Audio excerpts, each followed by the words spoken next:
Oke, kembali lagi di Ngopsus, ngobrol seputar kampus. Oke, kembali lagi bersama saya Yuda Wibisono. Dan kali ini ada episode spesial, teman-teman. Kita kedatangan seseorang yang berpengaruh dan dia juga bisa dibilang tahu banyak tentang sejarah-sejarah Bukit Tinggi serta Indonesia. Dan di samping saya sudah ada Ibu Maiza ya. Jadi panggilannya biasanya saya Ibu L ya, tapi karena ini podcast jadi Bu Maiza. Gimana kabarnya Bu Maiza? Baik, Oke. Senang sekali Bu Maiza hadir di sini. Jadi teman-teman, Bu Maiza ini adalah seorang sejarawan dan beliau akan cerita-cerita tentang nanti sejarah-sejarah di Kota Bukit Tinggi dan Indonesia tentunya gitu. Oke, saya mau tanya dulu Bu Maiza. Eh, Bu Maiza sekarang kegiatannya sehari-hari apa sih? masih seperti biasa mengajar dan meneliti pasti. Mengajar dan meneliti Tuh. gitu. Kalau boleh tahu Bu Maiza mengajar di mana dan sedang meneliti apa? Kalau mengajar sekarang itu di UIN Bukit Tinggi. Kalau meneliti sekarang sedang banyak penelitian itu masih di Colonial Studies tentang sejarah Bukit Tinggi, bencana dan lain sebagainya. Oke, colonial studies berarti meneliti tentang kolonialisme ya, Tuh, tentang masa-masa kolonial. masa-masa kolonial. Dan Bukit Tinggi juga identik dengan itu ya. Tuh. Gitu. Oke, kita ngobrolnya itu nanti itu. Nah, Bu Maiza sendiri kenapa tertarik dengan sejarah? You get something wrong sejarah. Ya. Sebenarnya pada dasarnya basic keilmuan dari S1 itu bukan sejarah, tapi ilmu politik. Tapi di tugas akhir itu sudah mulai masuk ke sejarah masa PRRI. Nah, direkomendasikan waktu itu untuk lanjut memang ke sejarah. Makanya kemudian ambil sejarah dan masuk ke sejarah ternyata ada pembabakan, ada masa kolonial, kemudian ada masa kemerdekaan, kontemporer. Ternyata masa kolonial ini menarik seperti masuk ke hutan belantara yang kita tidak tahu apa-apa, tapi kita kembali masuk ke wilayah, ke ruang-ruang yang kita tidak lihat dengan mata kepala sendiri, dan itu hanya berdasarkan arsip dan catatan-catatan, dan itu ternyata menarik. Oke, menurut Bu Maiza sendiri, eh, kata menarik terhadap sejarah ya. Karena saya pribadi dulu waktu SD, SMP, Iya. SMA gitu, sejarah itu adalah ajang mengarang. Betul. Karena ketika kita tidak tahu jawaban ujiannya pasti ngasal aja gitu kan. Betul, betul. Di mana perjanjian Linggarjati orang ngasal aja gitu kan. Tapi ketika kita masuk lebih dalam kepada hakikatnya bahwa sejarah itu adalah segala sesuatu yang bisa dipelajari lebih dalam lagi. Nah, menurut Bu Maiza sendiri, seberapa penting sejarah bagi kita anak muda sekarang gitu? Karena banyak sekali anak muda yang bahkan tidak mau mengenal sejarah gitu. Kalau seberapa penting, penting banget ya. Literasi mengenai sejarah itu kan kita kan taunya tentang yang umum-umum, sejarah kemerdekaan. Kita taunya belajar sejarah berarti belajar angka-angka, belajar nama-nama, padahal tidak sesederhana itu. Karena dari sejarah kita bisa mengetahui masa lalu seperti apa yang terjadi di masa lalu, dan itu bisa menjadi batu loncatan atau batu pijakan untuk memperbaiki di masa depan. Misalnya dalam contoh ketika COVID kemarin, COVID ya. kami di lembaga penelitian di Jakarta melakukan penelitian dulu di masa Belanda. Belanda menyelesaikan wabah penyakit flu Spanyol yang 1911 itu seperti apa, dan itu kita berkaca dari situ. Ide-ide untuk melakukan pembatasan sosial ternyata juga menjadi ide yang dulu dilakukan oleh pemerintah Belanda pada masa wabah penyakit menyebar. Jadi dari sejarah itu kemudian ada tindakan-tindakan yang bisa diambil untuk menyelesaikan persoalan di masa depan. Jadi seberapa penting untuk belajar sejarah? Penting sekali jawabannya. Penting sekali ya. Karena terkadang kita lihat anak-anak muda sekarang serasa tidak acuh terhadap itu gitu. Karena saya menemui beberapa mahasiswa atau teman-teman di luar gitu. Justru mereka lebih tertarik gitu atas pengakuan diri sendiri atau kamu lihat apa dari saya dibanding aku melihat apa gitu kan. Yang kemudian itu buat saya itu menjadi PR gitu, PR karena mungkin saya juga pengajar seperti Bu Maiza. Jadi buat saya pribadi itu menjadi PR bahwa sejarah ini penting buat teman-teman mahasiswa gitu. Nah, dan kemarin ceritanya kami sudah berdiskusi juga ya Bu Maiza ya tentang bagaimana kota Bukit Tinggi di masa lampau gitu ya. Di masa lampau yang kemudian pada konteksnya bahwa Bukit Tinggi sebagai kota pendidikan gitu kan. Nah, yang saya perlu dengar dari Bu Maiza, kenapa Belanda masuk ke Bukit Tinggi? Padahal Bukit Tinggi bukan seperti Maluku Betul. atau Sulawesi yang rempah-rempahnya Iya, kaya. tidak ada rempah-rempah ya. Iya. Ada pun tapi sedikit. Sedikit ya. Kenapa itu, Bu Maiza? Sebenarnya kalau orang Eropa sendiri berada di wilayah Sumatera, terutama di Sumatera Barat. Jadi Sumatera Barat itu, saya boleh cerita ya? Iya, boleh. Jadi Sumatera Barat itu dulu namanya Sumatera West Coast, artinya pantai barat Sumatera. Orang Eropa sendiri dulu sudah ada sejak zaman VOC. Sudah ada di pantai barat Sumatera sejak zaman VOC, tapi bukan tentaranya, bukan trupan. Jadi mereka ke sini betul-betul untuk berdagang, berbisnis dan lain sebagainya, dan itu biasanya mendiami wilayah pusat perdagangan. Kalau kita punya pusat perdagangan atau handelsgate itu di Muara Padang. Mereka biasanya sampai batas itu. Nah, masuknya tentara Belanda kemudian di awal abad 19 itu kan ada peralihan dari VOC, kemudian wilayah VOC diambil alih oleh Prancis, Inggris, baru kemudian ke Belanda. Nah, di bawah pemerintahan Belanda baru kemudian mereka masuk ke wilayah pantai barat Sumatera. Itu dulu memang ada perang yang sangat panjang antara kaum adat, perang saudara di tanah Minangkabau antara kaum adat dengan kelompok Imam Bonjol. Nah, jadi karena mereka kewalahan, kaum adat kewalahan menghadapi Imam Bonjol, mereka menyurati kemudian orang Belanda yang ada di Padang hingga ke Batavia untuk meminta bantuan agar gerakan-gerakan Imam Bonjol bisa diredam. Suratnya sampai, Belanda kemudian mengirimkan beberapa pasukan untuk menghentikan perang di Minangkabau.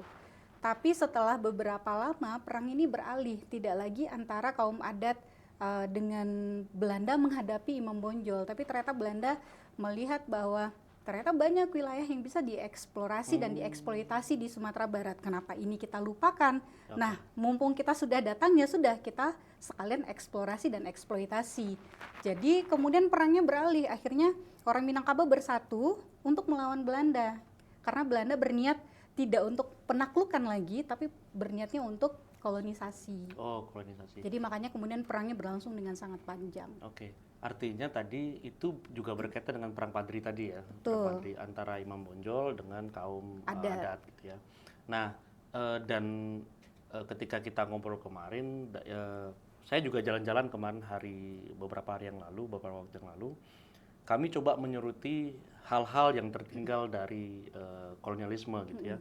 Termasuk salah satunya adalah Benteng Fort de Kock, terus kemudian ada ex lapas Belanda, kemudian ada Hotel Sentrum gitu ya. Saya melihat bahwa secara saya karena mungkin saya adalah orang film gitu ya, melihatnya mungkin secara sudut pandang sutradara kemudian bahwa ada sesuatu yang berbau altruisme atau humanism datang kepada tempat-tempat tersebut, termasuk kayak Fort de Kock ataupun apa namanya lapas gitu ya. Yang saya pikirkan pada waktu itu, ini gimana orang membangunnya gitu, ataupun bagaimana orang di penjara dalam sini kemudian bisa punya keluar dari sini dan semacam. Pikiran saya tuh banyak gitu. Nah, mungkin Bu Maiza bisa jelaskan sedikit kenapa ada benteng di sana dan mungkin kaitannya dengan bangunan-bangunan yang lain. Gitu. Oke.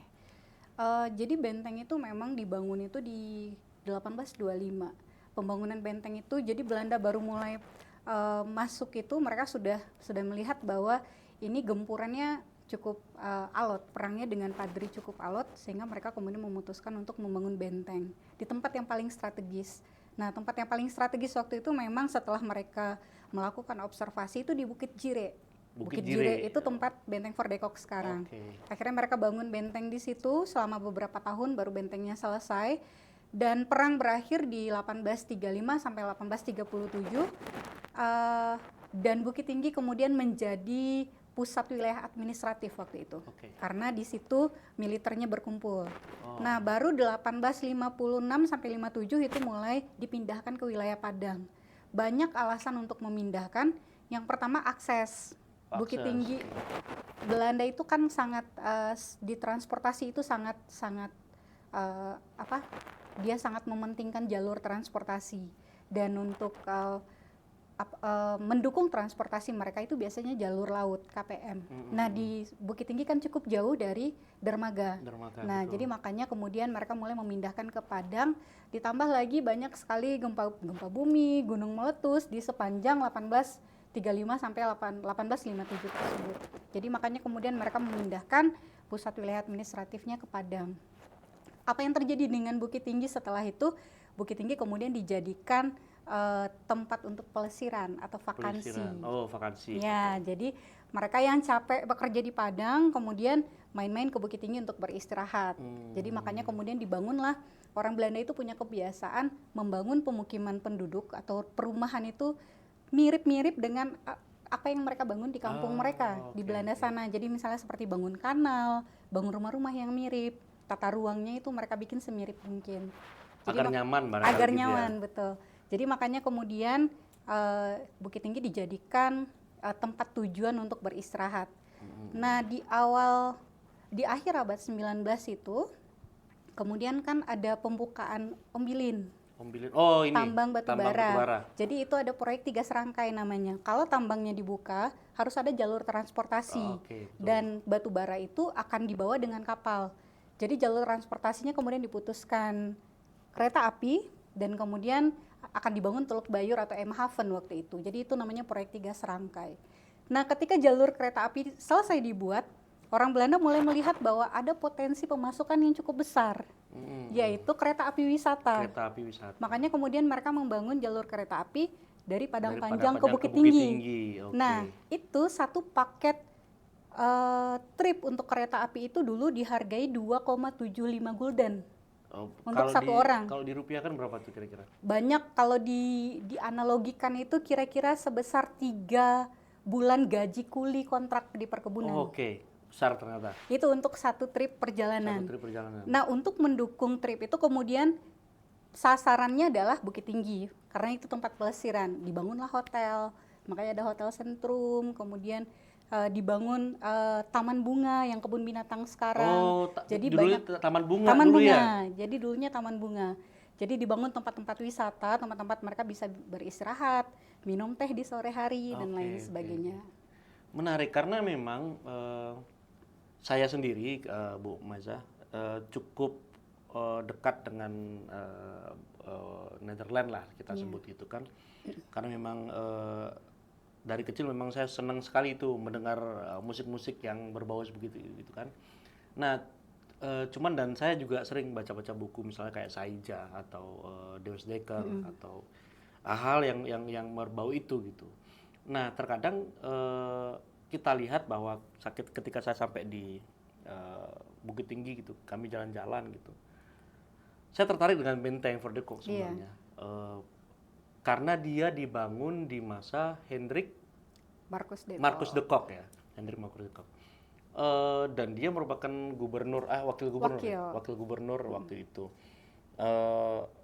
Dan yang membuatnya adalah Kapten Boyer gitu ya. Nah, mungkin Bu Maize bisa sedikit ceritakan tentang Marcus Baron de Kolk ini siapa, dan kemudian lintasannya terhadap Voor de Kolk, karena namanya kan digunakan ya, namanya digunakan gitu.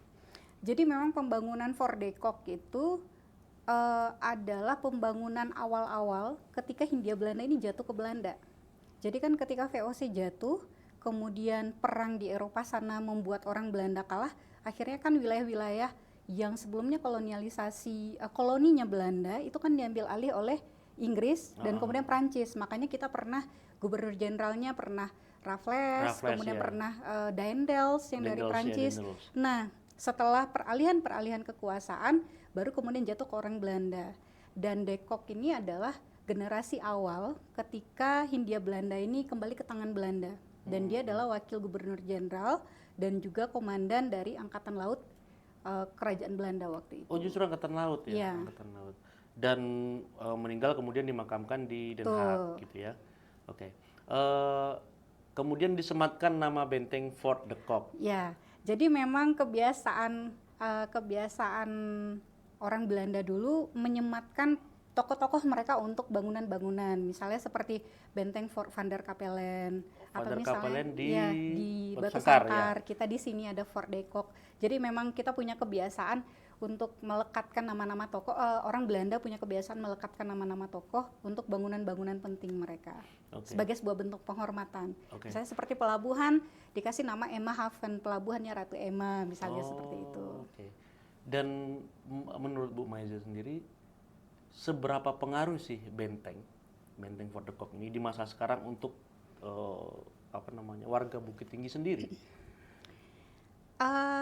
Karena bekas bentengnya juga nggak kelihatan ya. Jadi apakah pengaruhnya ada apa tidak, pengaruhnya hari ini pastinya untuk tujuan pariwisata. Cuma kalau misalnya mau menelusuri bentengnya seperti apa ya tidak akan ketemu. Tidak karena tersisa lagi ya? Ada tersisa beberapa bagian tapi sudah tidak utuh. Oh, harusnya berapa bagian itu? Jadi benteng itu dibangun itu segi 6. Jadi orang Belanda itu dulu membangun benteng itu sesuai dengan kontur bukit. Jadi kontur bukit kenapa sudutnya 6, biar ada menara pengawas yang bisa melihat ke segala arah. Karena kan itu benteng untuk menyelesaikan perang Padri waktu itu. Nah, jadi karena seiring dengan berjalannya waktu, benteng itu sudah melewati beberapa periode perang. Termasuk dengan perang ketika masuknya Jepang, perang revolusi, dan benteng itu sudah dihancurkan di beberapa titik. Yang tersisa sekarang itu hanya 2 sudut saja. Jadi 4 sudutnya sudah hilang. Oke. Yang tersisa di bagian mana, Bu? Di bagian yang arah ke Tugu Imam Bonjol dan di bagian yang arah ke IGD Rumah Sakit Ahmad Muhtar. Oh, jauh juga ya berarti. Ya. Justru bukan di bangunan 6. utama ya? Bukan. Oh, oke. Tadi karena ada banyak penghancuran tadi ya? Iya, betul. Oke. Nah,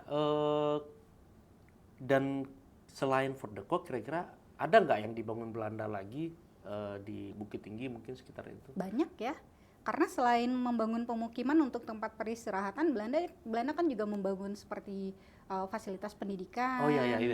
Misalnya seperti sekolah raja, ada beberapa sekolah ya, ada Quick School, ada Landbau School, ada Mulo.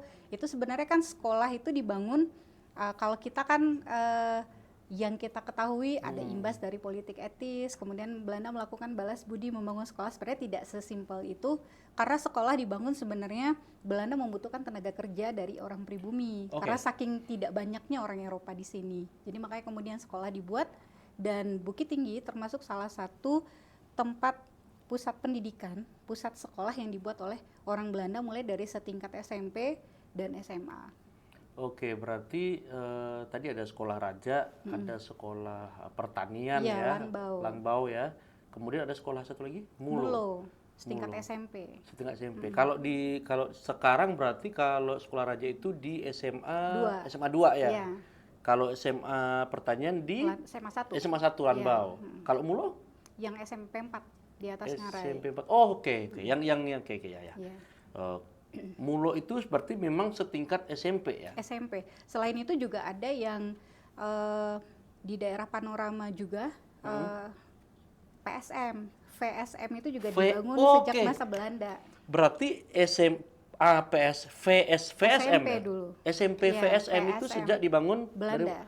Hai, fakta menarik ini. Ya, saya baru tahu juga. Yang membangun justru kalau VSM itu adalah perkumpulan intelektual dari Minangkabau, membangun bekerja sama dengan orang Belanda. Oke, karena itu sangat terkenal sekolahnya ya, sangat terkenal.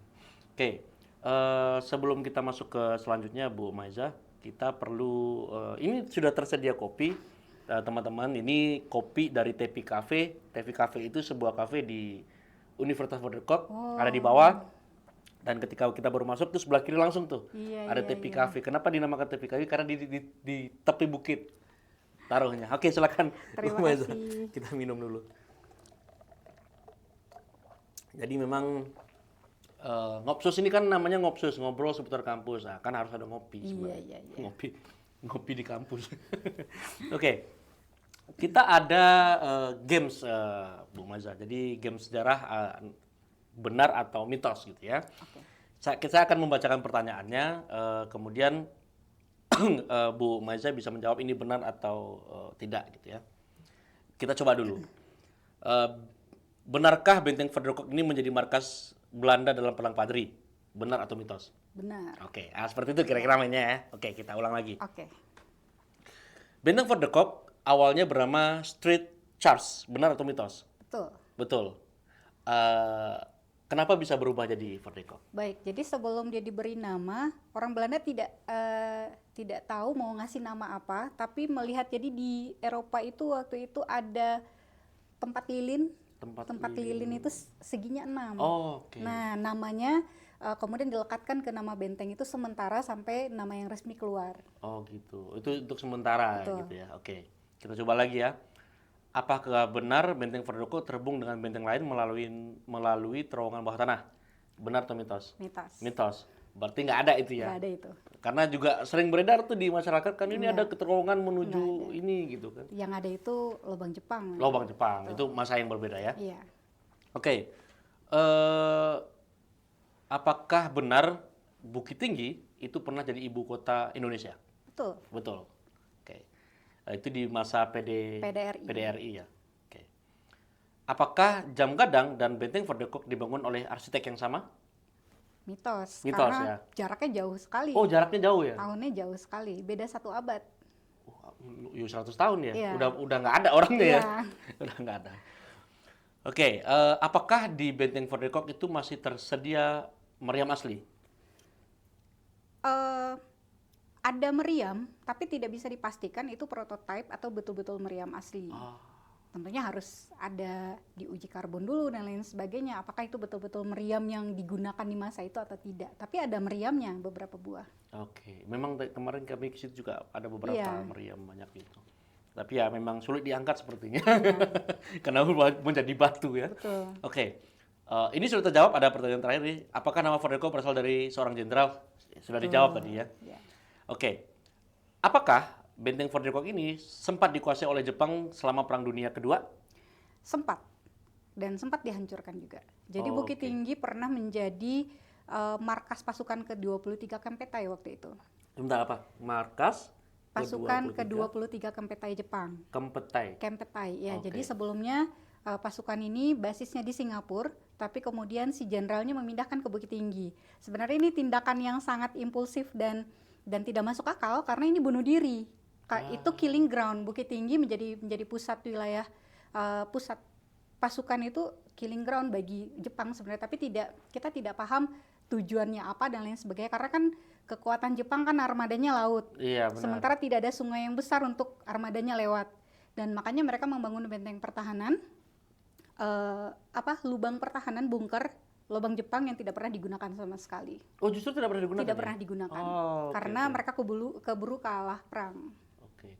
Itu yang ini ya, yang lubang masuk panorama Betul. gitu ya. Itu baru banyak terowongannya kemana-mana. Terowongan banyak kemana ya, Bahkan betul. sampai ke wilayah Telatang Kamang gitu ada Oh, gitu. terowongannya. Tembusannya bisa ke sana Iya. ya. Oke. Apakah Benteng Verdokok ini terdapat sisa-sisa peninggalan masyarakat Minangkabau kuno? Ini mitos atau fakta? Mitos. Mitos ya. Berarti nggak ada ya? Nggak ada. Oke. Oke, Bu Meza. Saya penasaran dengan karena gini. Kalau di film kan kita melihat sesuatu fisik gitu. Kemudian kita berimajinasi membayangkan ini akan jadi teks atau naskah, kemudian berpikir jadi shoot gitu ya.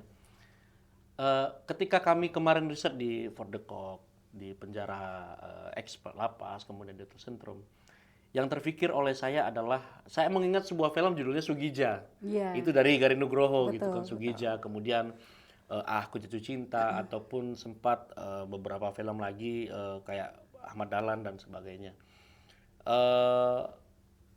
Yang dalam pikiran saya bahwa kenapa saya atau nanti teman-teman tidak mencoba membuat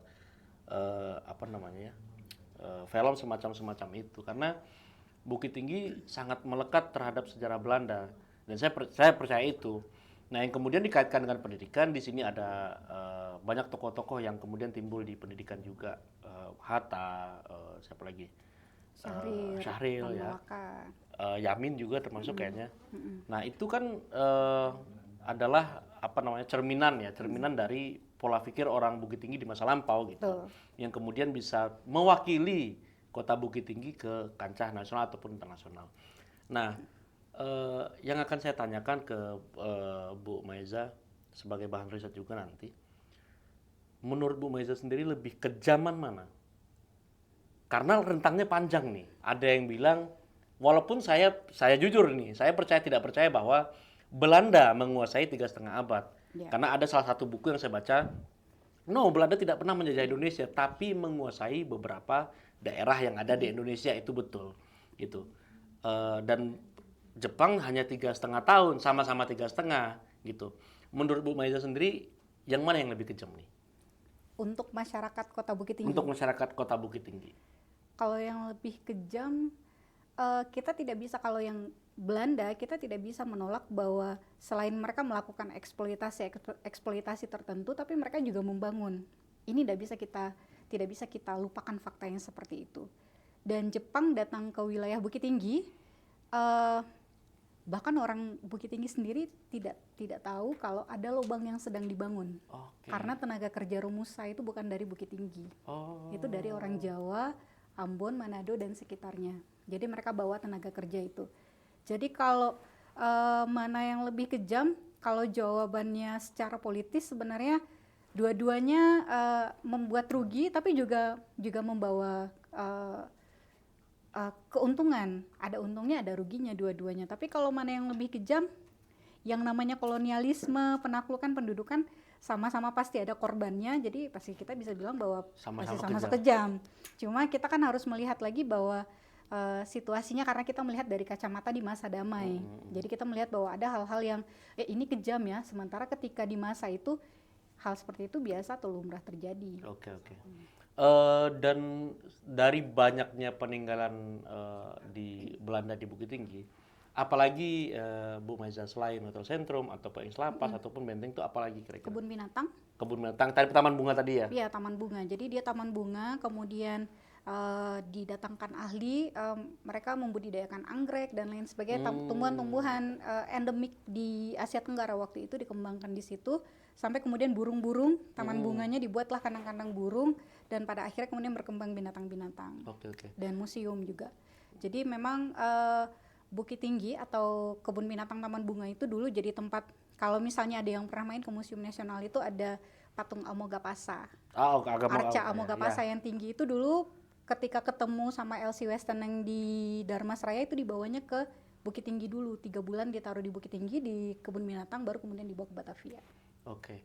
Ini saya juga pernah dengar, tapi saya nggak tahu kebenarannya ya Bu Maiza ya. Kan kita punya jam gadang itu katanya adalah hadiah dari pemberian Ratu Belanda, jamnya ya. Dan kemudian di atasnya tuh katanya ada ayam jago. Oh bukan, di depannya. Oh di depannya. Jadi di depan jam gadang itu ada patung ayam jago dan kemudian diganti dengan patung orang berlari. Jadi memang di dalam kebudayaan Indis atau kebudayaan Belanda, Hindia Belanda waktu itu untuk membaca ini penguasanya atau ini kepala pemerintahannya, orientasi kelompoknya apa itu bisa dilihat dari patung-patung yang dibangun. Misalnya kayak kalau dia naturalis, dia akan bangun dengan patung simbol-simbol yang berkaitan dengan itu. Kalau misalnya dia Freemasonry, dia juga akan bangun simbol-simbol yang berkaitan dengan kelompok-kelompok mereka. Jadi dulu di depan situ memang ada patung ayam jago, dan kemudian diganti dengan patung orang berlari. Oke.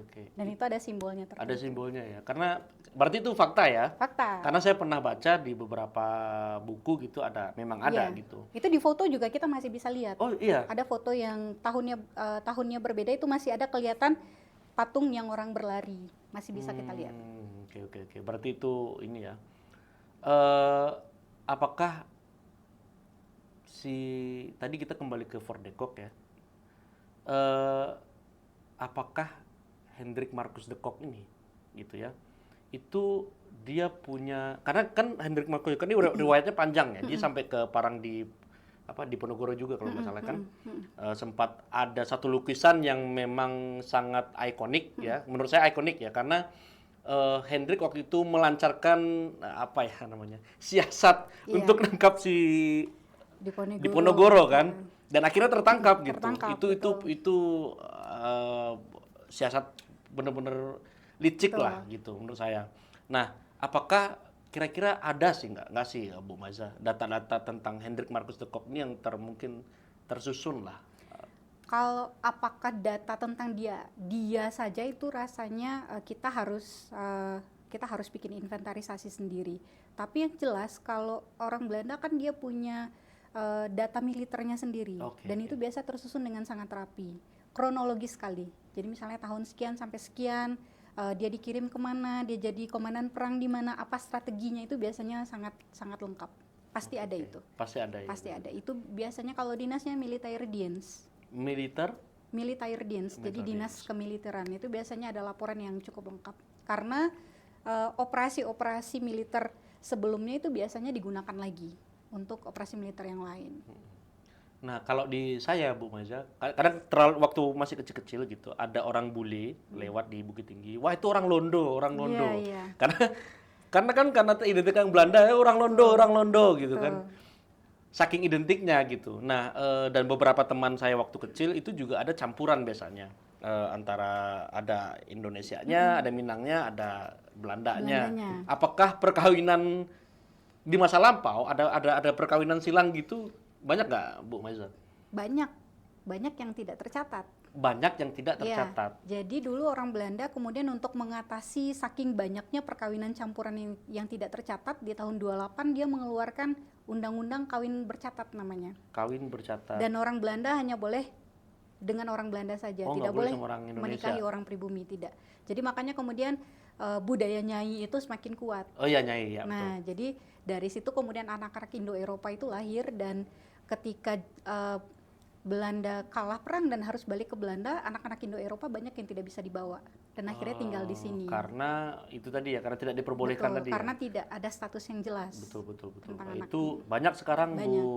Bu Maiza, ada Justin Hubner ya kan, ada Tom Haye, betul. Ada Ratnar Ortmangun. Betul. Oke.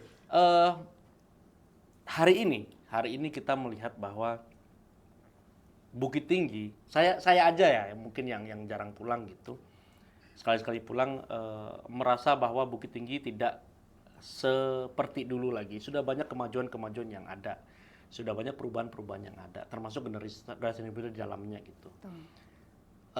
Mungkin Bu Maiza punya pesan atau apa yang ingin disampaikan oleh Bu Maiza ke generasi muda Bukit Tinggi sekarang dengan sejarah panjang yang kita punya gitu. Tadi kita ngobrol sejarah ini mungkin hanya 0, sekian persennya dari 100% gitu pastinya.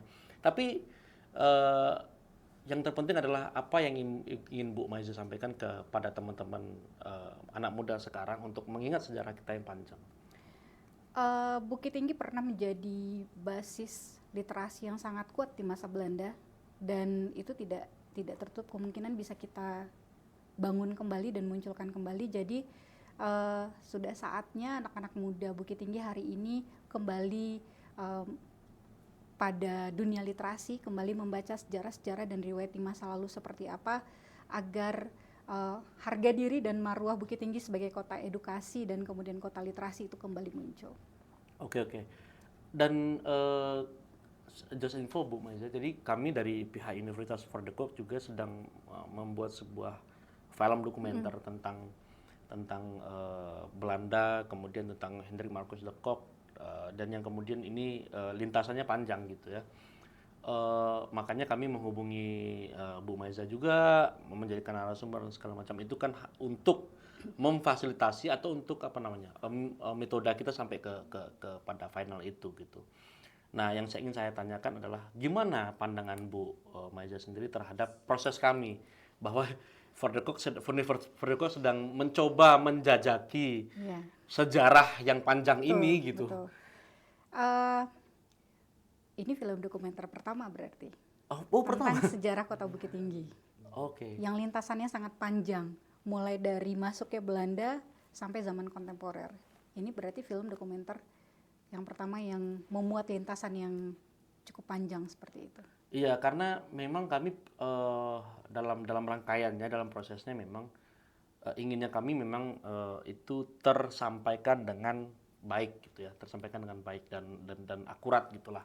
Makanya kami butuh riset yang lebih panjang lagi, nggak cukup sampai di sini gitu. Nah, cuman memang kembali lagi bahwa kami terkendala data, terkendala pengetahuan, terkendala ketidaktahuan gitu.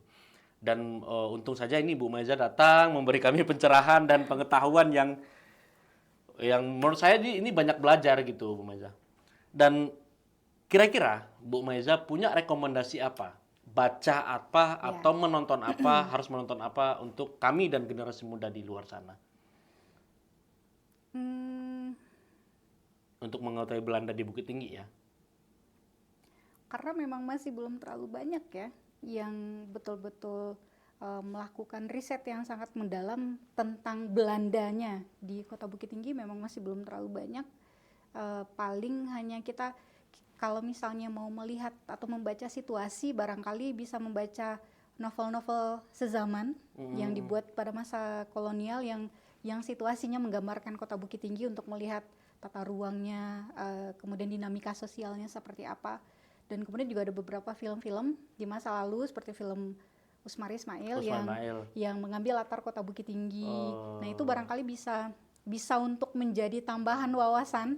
Selain karena kalau mau melihat dengan sangat jelas itu kan di arsip. Betul. Nah, arsip, bacaan-bacaan yang ditulis oleh orang Belanda dan itu kan bahasa Belanda.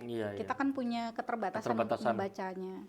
Jadi barangkali dari novel-novel, kemudian juga ada beberapa buku-buku sejarah, tapi lagi-lagi membaca buku sejarah kan sangat membosankan ya. Betul. Jadi makanya ini sebuah langkah yang sangat luar biasa, menerjemahkan sejarah ke dalam bentuk visual sehingga lebih gampang dinikmati orang. Iya, nanti pastinya kami akan mengganggu Bu El kembali, Bu Maiza kembali untuk ya memberikan informasi-informasi yang banyak sekali. Oke Bu Maiza, mungkin karena kita keterbatasan waktu, sebenarnya kita pengen banyak banget ceritanya, tapi mana tahu nanti produser kita memberikan waktu yang episode 3, 4, 5, 6, 10 gitu. Atau khusus membahas ini aja gitu. Tergantung Bu produser kita ya. Oke, sebelum kita masuk terakhir Bu Maiza, ini ada pertanyaan dari Instagram kita ya. Instagram kita. Katanya dari apa ini? @lalalililala. Oke, @lalalililala. Gimana tanggapan Bu Maiza terhadap bangunan Belanda yang terbengkalai? Itu polemik ya, bangunan yang terbengkalai itu, bangunan peninggalan Belanda terbengkalai itu kan ada yang milik pribadi, ada yang memang milik pemerintah. Nah, yang milik pribadi kadang-kadang kan kalau misalnya mau dilestarikan itu harus ditempel ini bangunan cagar budaya atau ini bangunan cagar sejarah. Cuma dengan konsekuensi bangunan itu tidak boleh diapa-apain. Nah, biaya perawatannya kadang-kadang juga ada, kadang-kadang tidak. Dan jadi si ownernya juga bingung, ini mau kita pertahankan atau tidak. Sementara harga tanahnya tinggi, kenapa tidak dijual, kan seperti itu. Jadi kalau sekarang itu polemiknya begitu. Jadi harus ada perhatian dari pemerintah. Kalau memang bangunan ini mau dilestarikan dan mau dibiarkan seperti itu, tolonglah dianggarkan untuk biaya perawatannya agar si ownernya tidak kesulitan juga, si ownernya tidak bimbang juga mau menjual bangunannya atau mau dipertahankan seperti itu gitu. Oke, ini ada pertanyaan terakhir ini Bu Maiza dari @tuknau Andika Pratama. Bahaya banget namanya @tuknau Andika Pratama. Dia bilang ada bangunan di stasiun yang namanya Hotel Sentrum. Apakah ini berkaitan dengan stasiun yang juga mungkin dibangun pada masa Belanda? Betul, karena kan Hotel Sentrum itu kan dibangun karena adanya trip-trip kereta api tadi yang dari Padang kemudian tripnya ke Verdekok. Jadi memang hotel itu dibangun salah satunya untuk mendukung kegiatan pariwisata itu. Jadi sebagai informasi saja, Belanda sebenarnya sudah menetapkan Verdekok itu sebagai kota wisata sejak zaman dulu. Jadi ternyata status itu bertahan sampai hari ini. Bukit sudah lebih 1 abad. Ya, betul. Luar biasa. Oke, Bu Maiza, tadi pertanyaan terakhir dan mungkin waktu kita sudah di penghujung akhir. Terima kasih Ibu Maiza atas bincang-bincangnya dan teman-teman Ngopsus. Sampai jumpa di episode berikutnya dan jangan lupa like, subscribe dan share ke teman-teman supaya obrolan kita ini juga sampai kepada penonton-penonton lainnya. Semoga mengedukasi dan terima kasih. Bye bye.